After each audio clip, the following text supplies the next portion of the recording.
এই ট্রাক ড্রাইভারের অবস্থাটা দেখুন, কাণ্ড জ্ঞানহীন কাজ করে শেষমেশে জীবন নিয়ে পালিয়েছে। মানে যখন দেখতে পেরেছে যে গাড়িটা নিয়ন্ত্রণে নাই, যে কোনো মুহূর্তে পাহাড় থেকে নিচে পড়ে যাবে, তখন দ্রুত দরজা খুলে পালিয়ে গেছে। প্রিয় দর্শক, এটা ইন্দোনেশিয়ার জাকার্তা থেকে 30 মাইল দূরে এক পাহাড়ি টুরিস্ট স্পটে যাওয়ার রাস্তা, যেটার বাঁক অত্যন্ত ঝুঁকিপূর্ণ এবং বিপজ্জনকও বটে। একটা নির্দিষ্ট উচ্চতার এবং হর্স পাওয়ারের লরি বা বড় ট্রাক এই রাস্তায় আনা একেবারে রাষ্ট্রীয়ভাবে নিষিদ্ধ। কিন্তু কিছু যানবাহন আছে যেগুলো আপনাকে বিপদ আপদে অবশ্যই ক্যারি করে উঠিয়ে নিয়ে যেতে হবে। এই যে এক্সক্যাভেটর অ্যান্ড ক্রেনটা দেখতে পাচ্ছেন, যেটা ক্যারি করে এই ট্রাকটা পথের মধ্যে আটকে গিয়েছিল, এই এক্সক্যাভেটর এবং ক্রেনটা এটা কিন্তু পাহাড়ের উপরে বড় ধরনের একটা স্থাপনা নির্মাণে প্রয়োজন।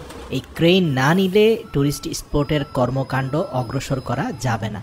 রাষ্ট্রীয় প্রয়োজনে কিন্তু এটাকে আনতে হয়েছে। আর এই ধরনের বড় শক্তিশালী ইঞ্জিন চালিত লরি ব্যতীত এই এক্সক্যাভেটর অ্যান্ড ক্রেনটা কোনোভাবেই উপরে ক্যারি করে নিয়ে যাওয়া সম্ভব নয়। কিন্তু এই ড্রাইভারের দিকে তাকান, সে রাস্তার পরিমাপ প্রথমেই করতে ভুল করে ফেলেছে।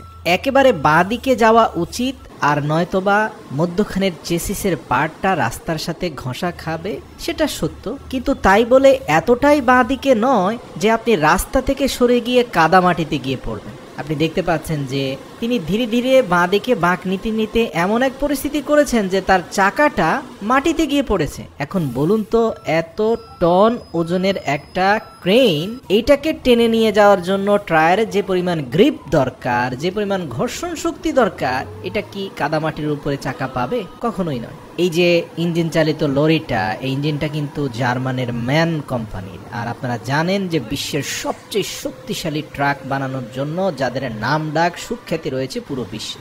এই যে সামনের ইঞ্জিনটা দেখুন, এটার ভয়ঙ্কর রকমের শব্দ করছে, কিন্তু তাই বলে কিন্তু চাকা ঘোরা বন্ধ হয়নি, মানে চলেই যাচ্ছে সামনের দিকে। ইঞ্জিনের পাওয়ারের ব্যাপারটা একবার ভাবুন। কিন্তু এক পর্যায়ে গিয়ে বিষয়টা সীমার বাইরে চলে গিয়েছে। মানে ডান দিকে যে চাকাটা মাটিতে পড়ে গিয়েছে, সেটা কোনোভাবে আর উপরে উঠানো সম্ভব হচ্ছে না, এবং সময়ের সাথে সাথে সেটা আরো ঝুঁকিপূর্ণ হয়ে পড়ছে।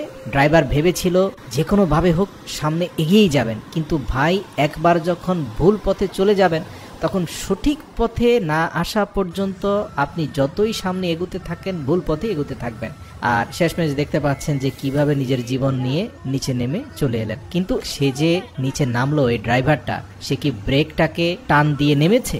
একবার ভাবুন, সে ঠিক মতো হ্যান্ড ব্রেকটাও টান দেয়নি। এখন আবার ঘুরে ফিরে এসে সে দেখছে তার গাড়িটা ঠিক আছে কিনা। সৌভাগ্যজনকভাবে ল্যাম্প এবং কিছু গাছের গুড়ির সাথে এবং রাস্তার সাইড ব্রেকারের সাথে লেগে কোনোভাবে সেটা আটকে আছে। তো যাই হোক, অনেকক্ষণ পর্যন্ত এখানকার উপস্থিত প্রশাসনিক কর্মকর্তারা দেখছেন এটার কি করা যায়, কারণ ইতিমধ্যে চাকার যে বেয়ারিং, হুইল শিল্ড সব কিছু ভেঙে চুরে তছনছ হয়ে একাকার হয়ে গেছে। এতগুলো লোডিং চাকার অর্ধেকগুলো ইতিমধ্যে পাঞ্চার হয়ে গিয়েছে। তো যাই হোক, অনেকক্ষণ পর্যন্ত ধৈর্য ধরে ডানে বামে তাকিয়ে শেষ পর্যন্ত একটা হেভি পাওয়ারফুল ট্রাক পাওয়া গেল।